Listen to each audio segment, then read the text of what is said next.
भारतवर्ष में ज्ञान विज्ञान की सैद्धांतिक स्थिति की समीक्षा के साथ साथ ये भी आवश्यक है कि हमारी शिक्षा व्यवस्था की संरचनात्मक स्थिति क्या है, हम उस पर भी विचार कर लें।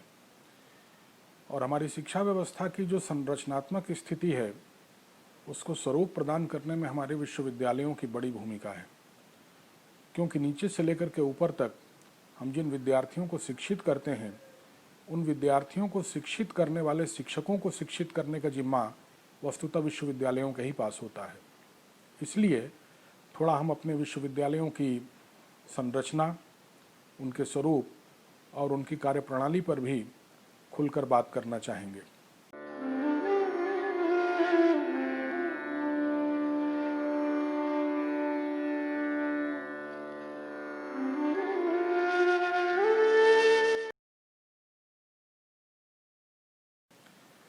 सबसे पहले भारतवर्ष में जो विश्वविद्यालयों की संरचना है उसको भी इधर देखने की आवश्यकता है।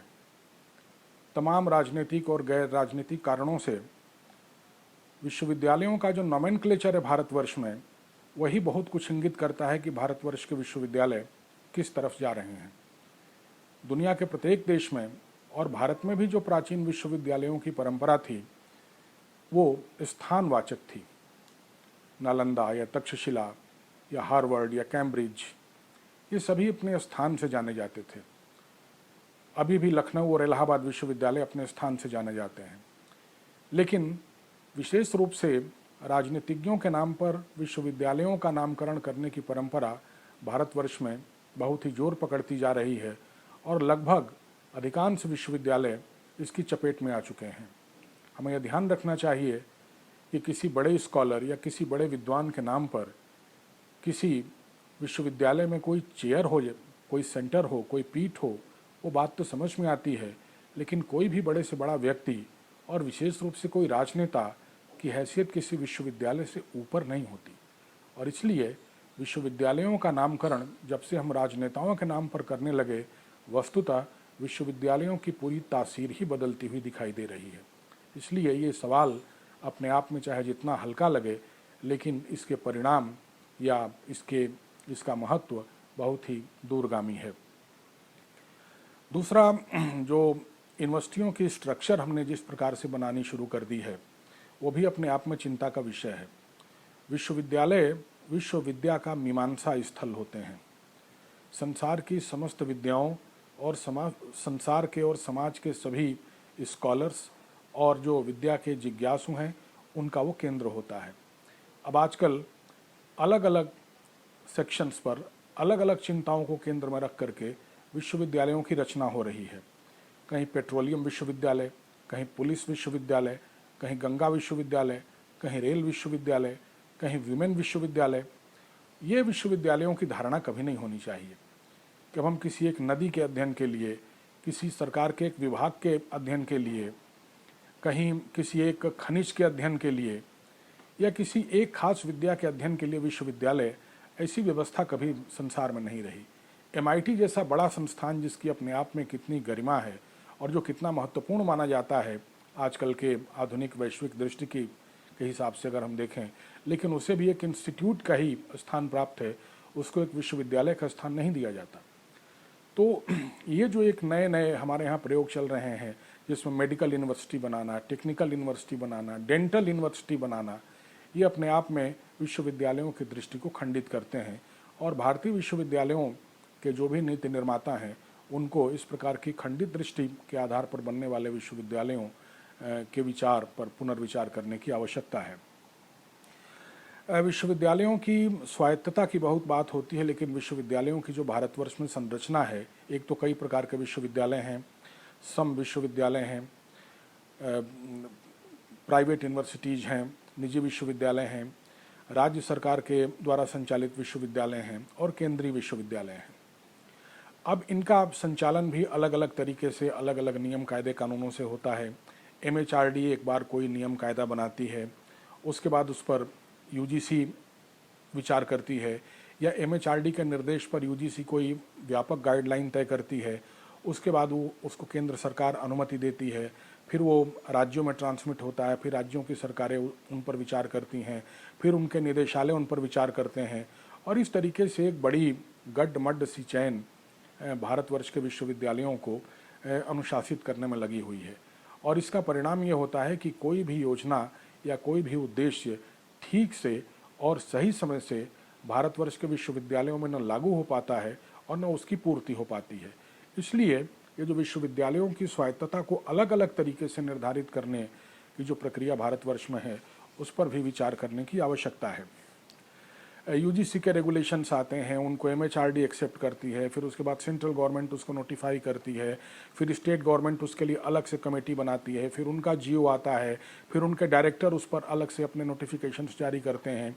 ये इतनी लंबी प्रक्रिया होती है कि एक जो रेगुलेशन है उसमें 2 बार 3 बार जब अमेंडमेंट हो जाते हैं, तब उसका पुराना फॉर्म जो है एक स्वरूप में लागू होता है।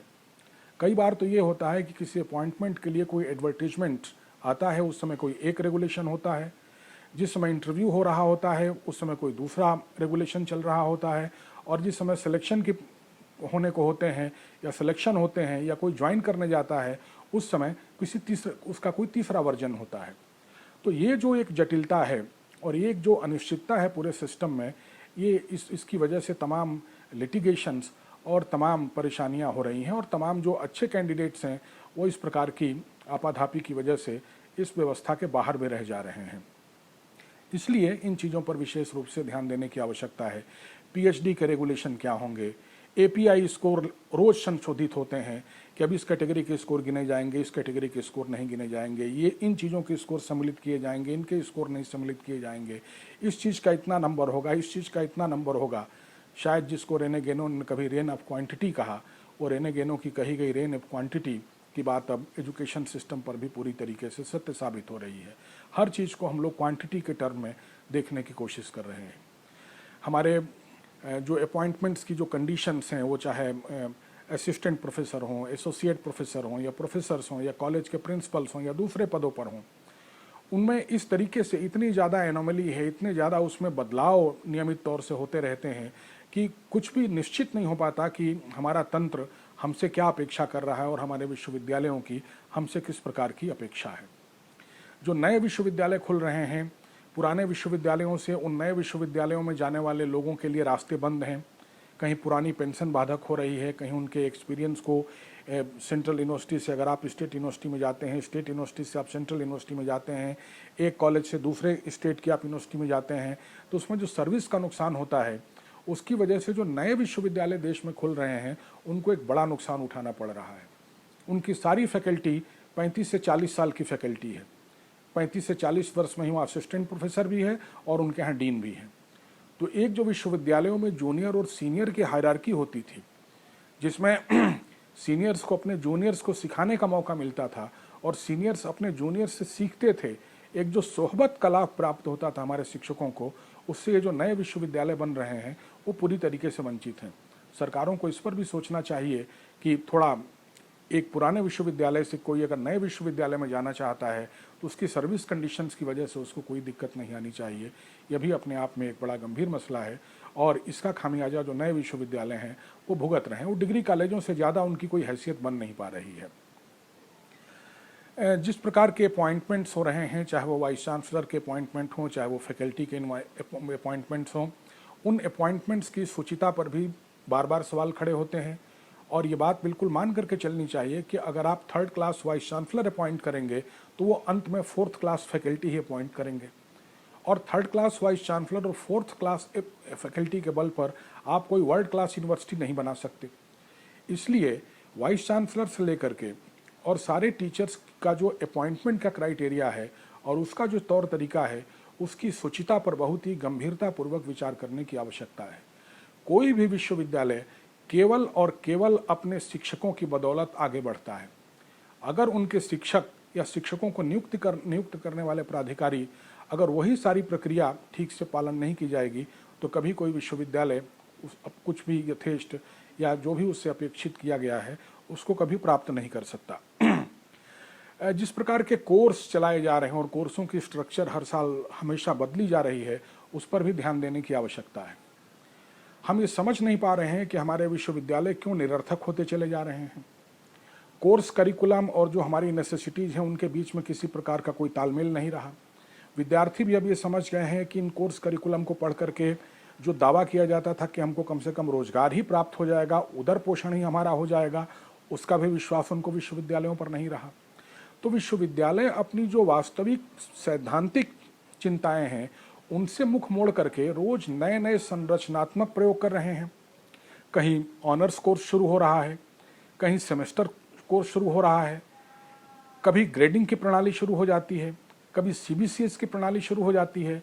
ये चीज़ें हमको ध्यान रखना चाहिए कि इससे किसी भी प्रकार का कोई गुणात्मक परिवर्तन विश्वविद्यालय की शिक्षा में नहीं होता और ये सारी चीज़ें हमारे सिस्टम को केवल जटिल बनाती चली जाती हैं।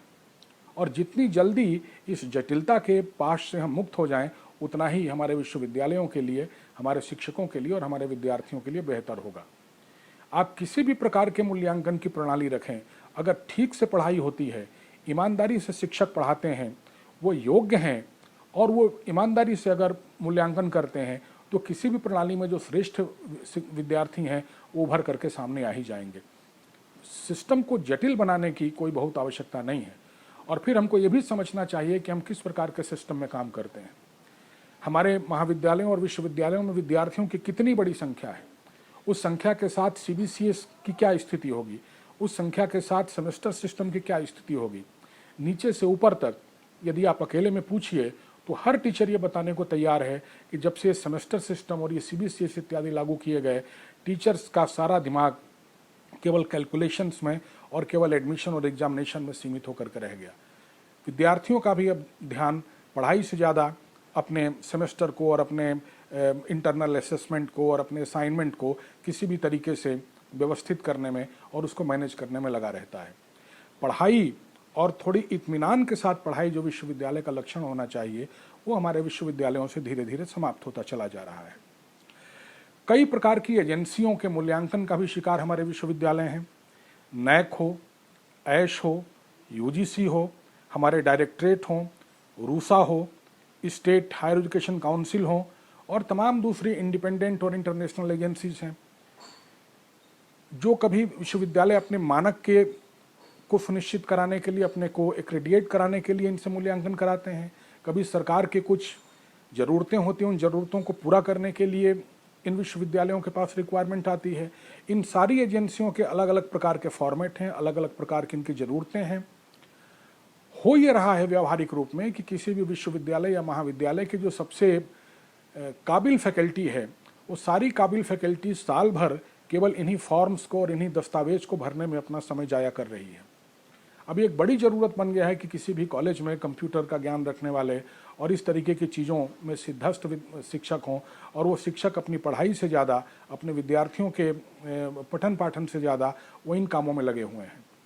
क्यों ऐसा नहीं किया जा सकता कि किसी भी विश्वविद्यालय या महाविद्यालय से संबंधित कोई भी जानकारी एक सिंगल फॉर्मेट में ली जाए। इसी तरीके से जो अपॉइंटमेंट्स के हमारे तौर तरीके हैं उसमें एक फॉर्मेट हो हमारे एप्लीकेशंस का। जितने प्रकार के विश्वविद्यालय उतने प्रकार के फॉर्मेट, उतने प्रकार की उसमें समस्याएं, उतने प्रकार की उसमें जानकारियां। ये जो अनावश्यक जटिलताएं हमारी फैकल्टी के ऊपर अपॉइंटमेंट्स की प्रोसीजर और इन तमाम एजेंसियों के रिक्वायरमेंट को पूरा करने की वजह से आ रही है, उससे हमारी उच्च शिक्षा बहुत बुरी तरीके से सफ़र कर रही है। शायद ये बात अथॉरिटीज़ तक नहीं पहुंच पा रही हैं, इसलिए इन बातों को बताना मैंने ज़रूरी समझा। ज़रूरत से ज़्यादा कई बार ऐसा लग रहा है कि हम लोग डिजिटलाइजेशन और मैकेनाइजेशन के शिकार होते चले जा रहे हैं। इस समय दुनिया में एक महामारी का दौर है। ठीक है, कभी महामारी का दौर हो चाहे महामारी का दौर ना हो, टेक्निक्स को, मैकेनिकल सपोर्ट को हम लोग एक थोड़ा सा एक सपोर्टिव साइड में रखते हैं। कभी भी वो हमारी मेन स्ट्रीम का हिस्सा नहीं बन सकते। एक जो जीवंत टीचिंग होती है जिसमें विद्यार्थी और शिक्षक आमने सामने होते हैं, उसको कोई भी मशीन या कोई भी डिजिटल टेक्नोलॉजी कभी भी रिप्लेस नहीं कर सकती। इसलिए जो एक अनावश्यक उत्साह दिखाया जा रहा है कि मनुष्य की जो स्थिति है, जो एक जीवित शिक्षक की स्थिति है, उसकी सोहबत से जो विद्यार्थी सीखता है, अगर उस पर हमारा विश्वास नहीं रहा तो ये ध्यान रखने वाली बात है कि हमारे विश्वविद्यालय फिर एक गंभीर बौद्धिक और आध्यात्मिक संकट में है। अगर जीवित मनुष्य पर हमारा विश्वास नहीं रहा तो ये मशीनों के सहारे बहुत दिन तक ये विश्वास या ये व्यवस्था चलने वाली नहीं है। मशीनें मनुष्य की सपोर्टिव हो सकती हैं और इनकी जितनी कम से कम जरूरत हो भारतवर्ष जैसे समाज में, उनका उतना कम से कम उपयोग किया जाना चाहिए। हमको अच्छे से अच्छे और ज़्यादा से ज़्यादा शिक्षकों को बनाने की चेष्टा करनी चाहिए। मशीनों पर जो हमारी बहुत ज़्यादा निर्भरता बढ़ती जा रही है, उसका कोई बहुत लाभ नहीं प्राप्त हो रहा है। इस लॉकडाउन के दौर में भी जो ऑनलाइन टीचिंग चल रही है, मेरा अपना अनुभव है कि छोटे बच्चों की पढ़ाई से लेकर के और विश्वविद्यालयों तक की पढ़ाई में सभी लोग ऑनलाइन टीचिंग के उपकरणों का प्रयोग कर रहे हैं, लेकिन शिक्षक से विद्यार्थी तक सभी कह रहे हैं कि जब विश्वविद्यालय खुलेंगे तो इन विषयों को दोबारा से पढ़ाना ही पड़ेगा। यानी एक प्रकार से ये निरर्थक किस्म का प्रयोग है, जिसको हम अति उत्साह में या एक विशेष प्रकार के आनंद की प्राप्ति के लिए इसका इस्तेमाल कर रहे हैं। तो जब हम एक जीवंत टीचिंग कर रहे होते हैं, तब इन चीज़ों का कुछ थोड़ा बहुत एक साइड इम्पोर्टेंस इनकी हो सकती है, इनका एक थोड़ा पार्श्व महत्व हो सकता है, लेकिन कभी भी ये टीचिंग की मुख्य धारा नहीं बन सकती। और ज़्यादा से ज़्यादा जो इन चीज़ों पर फोकस हो रहा है, स्मार्ट क्लासरूम और स्मार्ट बोर्ड्स और कंप्यूटर का ज़्यादा से ज़्यादा इस्तेमाल और पावर पॉइंट प्रेजेंटेशन और इस तरीके की चीज़ें, ये न केवल विद्यार्थियों और शिक्षकों के बीच में कोई तालमेल और सामंजस्य नहीं बनने दे रही हैं, बल्कि शिक्षकों को भी एक प्रकार से बौद्धिक रूप से ये पंगु बना रही हैं। अपने को रिफाइन करने का जो एक मौका होता है किसी टीचर के लिए, टेक्नोलॉजी उसके रास्ते धीरे धीरे बंद भी कर देती है। ये भी इसका एक साइड इफेक्ट है, उसको हमें ध्यान में रखना चाहिए। कई प्रकार के नए एक्सपेरिमेंट्स विश्वविद्यालयों की गुणवत्ता को बढ़ाने के लिए हो रहे हैं। उन एक्सपेरिमेंट्स की भी उपादेयता पर हमको विचार करना चाहिए। तमाम प्रकार के अवार्ड्स शुरू किए गए हैं राज्य सरकारों के द्वारा, केंद्र सरकार के द्वारा। वो अवार्ड किनको दिए जा रहे हैं, किन मानदंडों के ऊपर दिए जा रहे हैं, उन अवार्ड्स का क्या परिणाम होता है, उन अवार्ड्स को प्राप्त करने के लिए लोग अपने मुख्य कार्य से अलग होकर के क्या क्या हथकंडे अपनाते हैं, इसको भी सरकारों को ध्यान में रखना चाहिए। और विश्वविद्यालयों को ये जो अवार्ड के लालच होते हैं, ये जो पुरस्कार प्राप्त करने के लालच होते हैं, कम से कम इस लालच और लिप्सा से दूर रखना चाहिए। तमाम प्रकार की ग्रांट्स, तमाम प्रकार के सेंटर ऑफ एक्सीलेंस, तमाम प्रकार के इपोक मेकिंग सेंटर्स, चेयर्स, अलग अलग प्रकार के इंस्टीट्यूट्स, देखने में ये आया है कि इनके पीछे का उद्देश्य ठीक होने के बावजूद भी भारतीय विश्वविद्यालयों की जो ज़रूरतें हैं और उनकी जो संरचना है, वहाँ पर ये सारी चीज़ें ऊपर से तो देखने में बहुत अच्छी और बहुत फलदायी लगती हैं, लेकिन ये केवल अकादमिक जटिलताएं पैदा कर रही हैं और ये केवल अकादमिक भ्रष्टाचार के अड्डे बन रहे हैं। इसलिए जो विश्वविद्यालयों की पारंपरिक संरचना है, डिपार्टमेंट फैकल्टी सिस्टम, उसमें ज़्यादा हस्तक्षेप न किया जाए तो बेहतर होगा और अनावश्यक रूप से चीज़ों को जटिल न बनाया जाए तो अच्छा होगा। क्योंकि हमारी फैकल्टी के पास ये अवसर होता है कि हम अपने सिलेबस को समय समय पर रिवाइज कर सकें, तो जो चीज़ें हम समझते हैं कि उसमें जोड़ी घटाई जा सकती हैं, उनको हम सिलेबस को रिवाइज करते समय उसको ऐसा कर सकते हैं। बहुत सारी चीज़ें टीचर अपने पर्सपेक्टिव से, अपने बुद्धि विवेक से क्लास में पढ़ा सकता है, उसके लिए अलग से बहुत ज़्यादा इंस्टीट्यूट और चेयर और सेंटर नहीं कायम करने की ज़रूरत है। ये चीज़ें जितना फ़ायदा नहीं कर रही हैं, उतना कई बार नुकसान भी कर देती हैं। इसका भी हमको विशेष रूप से ध्यान रखना चाहिए। जितने प्रकार के टीचर्स हमारे यहाँ हैं, उनके उतने प्रकार की समस्याएं हैं। ज़्यादा से ज़्यादा हमारा प्रयास होना चाहिए कि रेगुलर फैकल्टी ही पॉइंट हो। कहीं पार्ट टाइम टीचर्स हैं, कहीं कॉन्ट्रेक्चुअल हैं, कहीं गेस्ट फैकल्टी हैं, कहीं एडहॉक हैं, कहीं सेल्फ फाइनेंस टीचर्स हैं। इनकी अपनी अपनी समस्याएं हैं। इनके बारे में कहीं नियम कायदे हैं, कहीं नियम कायदे नहीं हैं, कहीं नियम कायदे अस्पष्ट हैं। इनकी वजह से विश्वविद्यालयों में एक अलग प्रकार की जटिलता, एक अलग प्रकार की अस्थिरता की स्थिति, एक अलग प्रकार की अनिश्चितता की स्थिति पैदा होती है। इसलिए जो टीचर्स की जो अलग अलग कोटियां बना ली जाती हैं अपने काम चलाने के लिए या अपने किन्हीं छिपे हुए स्वार्थों को परिपोषित करने के लिए, हमको इससे भी बचने की कोशिश करनी चाहिए। और कोशिश ये होनी चाहिए कि नियमित तौर पर, जैसे यूनियन पब्लिक सर्विस कमीशन में अपॉइंटमेंट्स होते हैं, उसका एक अपना सिस्टम है, उसी तरीके से विश्वविद्यालय और महाविद्यालयों में भी परमानेंट नियुक्तियां हो, परमानेंट पोजीशंस दी जाए, परमानेंट रूप से कोर्सेज का एफिलिएशन हो। और ये जो काम चलाऊ किस्म की व्यवस्था है, इसमें केवल काम चलाऊ किस्म के ही शिक्षक और काम चलाऊ किस्म के ही विद्यार्थी उत्पन्न होंगे। इनसे हम कोई बहुत ज़्यादा आशा नहीं कर सकते। इसमें इनका कोई बहुदोष भी नहीं है। जो हमेशा अनिश्चितता के वातावरण में रहते हैं, वो कभी कुछ गुणात्मक परिवर्तन नहीं कर सकते। इधर ये भी देखने में आ रहा है कि जो यूनिवर्सिटी का सिलेबस है, उस सिलेबस में आइडियोलॉजी के हिसाब से परिवर्तन होने लगते हैं। एक प्रकार की सरकारें आती हैं तो एक प्रकार के परिवर्तन होने लगते हैं, दूसरे प्रकार की सरकारें आती हैं तो दूसरे प्रकार के परिवर्तन होने लगते हैं। ये जो विश्वविद्यालयों का आइडियोलॉजी के आधार पर, उनके कोर्स करिकुलम का आइडियोलॉजी के आधार पर जो राजनीतिकरण होता है, ये भी विश्वविद्यालयों के लिए बहुत अच्छा नहीं है। प्रत्यक्ष राजनीति भी विश्वविद्यालयों के लिए बहुत अच्छी नहीं है, और कोर्स करिकुलम का जो राजनीतिकरण होता है किन्हीं भी कारणों से, वो भी बहुत अच्छा नहीं है। वो चाहे सेंटर्स के रूप में हो, चाहे कोर्स करिकुलम के रूप में हो, चाहे चेयर्स के रूप में हो, ये कोई बहुत अच्छी चीज़ें नहीं है। विश्वविद्यालयों का ध्यान हमेशा ये होना चाहिए कि जो विश्वविद्यालय हैं, जो शाश्वत ज्ञान परंपरा है, उस शाश्वत ज्ञान परंपरा को हम कैसे रक्षित कर सकें, कैसे उसे संपोषित कर सकें, और कैसे आवश्यकता अनुसार हम उसको संवर्धित कर सकें। हमारा उसके पीछे किसी भी प्रकार का खुला या छद्म राजनीतिक एजेंडा नहीं होना चाहिए।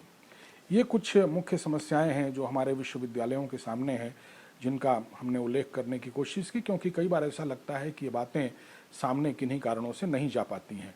लेकिन ये सारी बातें एक स्वस्थ मनोभाव से विश्वविद्यालयों की गरिमा और विश्वविद्यालयों की जो उपादेयता है वो बनी रहे, इस उद्देश्य से किया गया है। कोर्सेस और सिलेबस को लेकर के एक और बात ये चल रही है कि बार बार कोर्सेस को हम एक करने की कोशिश करते हैं, कोर्सेस में यूनिफॉर्मिटी लाने की कोशिश करते हैं, और दूसरी तरफ जो नियम कायदे कानून हैं, उन नियम कायदे कानूनों में हमको जो है वेरिएशन दिखाई देता है। केंद्रीय विश्वविद्यालय के नियम कायदे कानून कुछ और हैं, राज्य विश्वविद्यालयों के कुछ और हैं। एक राज्य में एज ऑफ रिटायरमेंट कुछ और है, दूसरे राज्य में एज ऑफ रिटायरमेंट कुछ और है। कश्मीर से कन्याकुमारी तक भारतवर्ष एक है, लेकिन कहीं 65 वर्ष रिटायरमेंट आयु है, कहीं 58 वर्ष है। तो जो ये नियम कायदे कानून हैं, इन नियम कायदे कानूनों में सर्विस कंडीशंस में जहां एकरूपता होनी चाहिए, वहां बहुरूपता है। और कोर्स करिकुलम हर विश्वविद्यालय की अपनी विशिष्टता होती है, उसकी फैकल्टी के कैरेक्टर के ऊपर निर्भर करता है कि कहाँ की फैकल्टी में कौन सी खास बात है, उसके हिसाब से वहाँ का सिलेबस बनना चाहिए या वहाँ के सिलेबस को फ्लरिश करना चाहिए। तो सिलेबस जो जिसमें बहुरूपता होनी चाहिए, उसको हम एक रूप बनाने की कोशिश कर रहे हैं।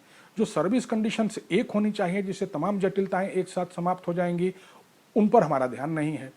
तो इस पर भी हमको ध्यान देने की आवश्यकता है कि किन चीज़ों में एक रूपता आवश्यक है और किन चीज़ों में जो बहुरूपता है, उस बहुरूपता को फलने फूलने देना चाहिए। कुल मिलाकर के जो भारतवर्ष के विश्वविद्यालयों की स्थिति है, उसमें कई बार ऐसा लगता है कि ज्ञान और ज्ञानी हमारी शिक्षा व्यवस्था में प्रतिष्ठित नहीं है, उनकी उस प्रकार से प्रतिष्ठा नहीं है। सरकारें, उनके तंत्र, उनकी दूसरी एजेंसीज, उनकी जिम्मेदारियां, उनके उत्तरदायित्व, उनके निर्देश वो ज़्यादा महत्वपूर्ण हो जाते हैं, और जो संसाधन हैं वो या तो भ्रष्ट लोगों के हाथ में चले जाते हैं, या भ्रमित लोगों के हाथ में चले जाते हैं, या कमज़ोर लोगों के हाथ में चले जाते हैं। तो ज्ञान और ज्ञानी का भी कोई अभाव नहीं है, उनको प्रतिष्ठा देने की आवश्यकता है, और संसाधन भ्रष्ट, कमज़ोर और भ्रमित लोगों के हाथ में न जाए, उन लोगों के हाथ में जाए जो उनका सदुपयोग कर सकें। तो संसाधनों का भी कोई हमारे पास बहुत अभाव नहीं है। इस दूरदृष्टि से यदि हम अपने विश्वविद्यालयों की संरचना पर विचार करेंगे, तो ये हमारे विश्वविद्यालयों के लिए ज़्यादा शुभ और ज़्यादा अच्छा होगा। वरना जो कुल मिलाकर के जो ओवरऑल स्थिति है, उसमें तो यही कहा जा रहा है कि जो हमारी प्राथमिक शिक्षा है वो एनीमिक या रक्त अल्पता से पीड़ित है। जो हमारी माध्यमिक शिक्षा है वो धीरे धीरे पैरालाइज होती चली जा रही है। नीचे से जो विश्वविद्यालयों को जो स्टफ़ मिलना चाहिए, उस क्वालिटी का स्टफ़ उनको मिलता नहीं है। ऊपर विश्वविद्यालयों को जिस प्रकार के शिक्षक बनाने चाहिए, वो शिक्षक उस प्रकार के बना नहीं पा रहे हैं, और इसलिए कुल मिलाकर के इन जटिलताओं के कारण जो हमारी हायर एजुकेशन है वो एक प्रकार से लाइफ सेविंग डिवाइस पर है। जब हमारे तीनों शिक्षा के प्रकल्प एक प्रकार से रुग्ण हैं, तो ऐसी स्थिति में जब तक हम संरचनात्मक पहलुओं पर बहुत गंभीरतापूर्वक और बहुत खुले मन से विचार नहीं करते, बिना इसको कोई व्यक्तिगत आलोचना लिए स्वीकार नहीं करते, तब तक इन विश्वविद्यालयों की संरचना में किसी भी स्वस्थ शिक्षा परंपरा का विकास हम कर पाएंगे, ऐसा कहना बहुत ही मुश्किल है।